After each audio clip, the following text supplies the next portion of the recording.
Danso drama continues. Villa want him, Juventus want him, Rennes want him, and it looks like Wolves might not get him. As I said the other day, Villa might hijack the deal if they can't get Axel Disasi from Chelsea. It's all drama in the Wolves world. Vitor Pereira did his press conference today. I'll talk a bit about that in this video. I'll also do my match preview for Wolves v Aston Villa, Saturday 5:30 kickoff. But let's start with the Danso. So yeah, as I did a video on it, was it Sunday, Monday? Wolves had offered a £16 million bid. That got rejected. And then over the days, it turns out that they want at least €25 million for Danso. Then it switched to Wolves might get him on loan, €5 million loan fee with an option to buy for €25 million at the end of the season. Then Juventus come in. Now Villa might want him. It's a mess. Vitor Pereira said in his press conference today, nothing's changed. He still wants a midfielder and he still wants a defender. We've been linked with various other people as well, but it looks like Danso's going to slip through our fingers yet again, the second time this window. It's just not good enough, is it, that we're in this position with, 3 days to go until the window closes and we've still only got one player in. Mario Lemina looks like he's not going to go to Al Shabab now as well. Their deadline's today, Friday night. So Lemina might be sticking around. You know what Jeff Shee's going to say? It's like a new signing. But yeah, other big news to come out of the press conference from Vitor was Strand Larsen's injured, as expected, a muscle injury. He will not be playing against Aston Villa. He spoke to Tommy Doyle, and because obviously you'd think he's going to start. He spoke to Tommy Doyle about his performances, and he hopes he's up for the role to replace João Gomez in the Aston Villa game. He also mentioned about Bellegarde, saying that he knows Bellegarde played in a 3 at his former clubs, but he's not used to playing in a 2, so that probably hints that Doyle will be the man that comes in for João Gomez. Just quickly on Larsen as well, he said that we will have another striker to replace him. We're going to play the same system. We will be playing the 3-4-3, so that makes me think he'll probably pick Hwang, which I disagree with, but I'll get onto that because I'm going to do my 11 I want to see start against Villa later on in this video. So yeah, same system. He also mentioned that Boubacar Traore's got the flu, so he's back from injuries, but now he's got the flu, so he's not an option to play against Aston Villa. And yeah, he said he spoke to Cunha. Cunha's attitude's good, so hopefully his head will be on it. But I don't know, I feel a bit sorry for him because I can't believe we haven't got the Danso deal done. Obviously, that lad from Ukraine. There's nothing been said about that either. We're constantly linked with players, but then it's like something goes wrong, that we don't offer enough money. The player wants to go elsewhere, because I believe Danso wants a permanent move. That's why he wants to go to Rennes, whereas we just want to offer the loan, which ironically is what the club prefer.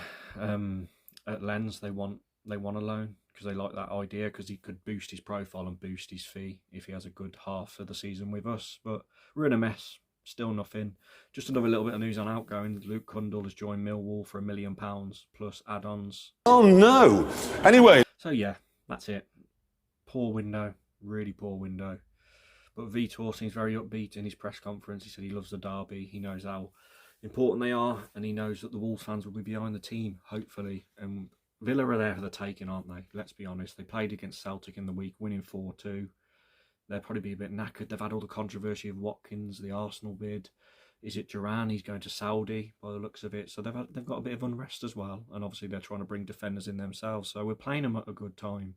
Despite having our injuries, we are playing them at a good time. Just going to go through a bit of history of the fixture. In the Premier League, in our history of playing Villa, Villa have won 7 times.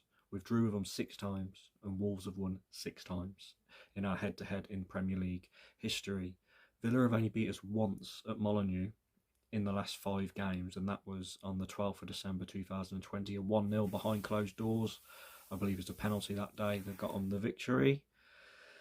And yeah, so the omens are looking good for Wolves, but the way we've been playing, we've got to up our performances if we do want to get a victory in this fixture against Aston Villa. Obviously, they're 8th in the league, we're down in 18th. We're really needing a win because Ipswich play Southampton and Leicester play Everton. So a crucial weekend for Wolves in terms of fixtures, and a very crucial weekend in terms of our future with transfers ins and out. I'm hoping I'm speaking to you next week about 2 or 3 more players that have come in, but I'm not so sure that's going to happen.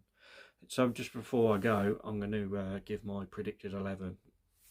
We know we're going to be playing the same formation because Vitor said that in his press conference. So 3-4-3, Sarr in goal. I'm going to go Toti Gomez left centre back. I think he'll be fit to play this week after being on the bench against Arsenal. Santi Bueno centre of the 3, Agbadou right centre back, Semedo right wing back, Ait-Nouri left wing back with Tommy Doyle and Andre in centre midfield. My front 3, now this is the debate. I'm going to say he's going to stick with Cunha. This is what I would want, not what Vitor would do. Cunha on the left of the 3. I'd go Guedes through the middle. He played there in the Cup earlier on the season, scoring some good goals, playing through the middle. And then I'd go Rodrigo Gomez on the right of the 3. Just like his energy, and I think he deserves a start, and I'd put him up there. Or you could put Ait-Nouri up there and put Rodrigo Gomez left wing back, whatever you prefer. I think Vitor will start Hwang Hee-chan for the middle. I think he will go with Tommy Doyle, but I think he'll start Guedes on the right instead of Rodrigo Gomez. That's just a hunch I've got. And I think he might stick with Doherty in a back 3 as well.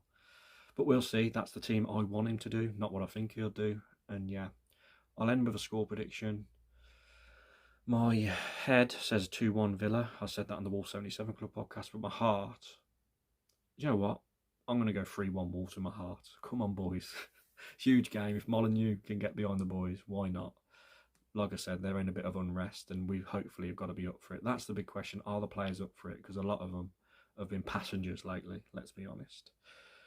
But there we go. Please like the video. Please comment down your thoughts on all the news of the transfers and your Villa predictions. And yeah, subscribe.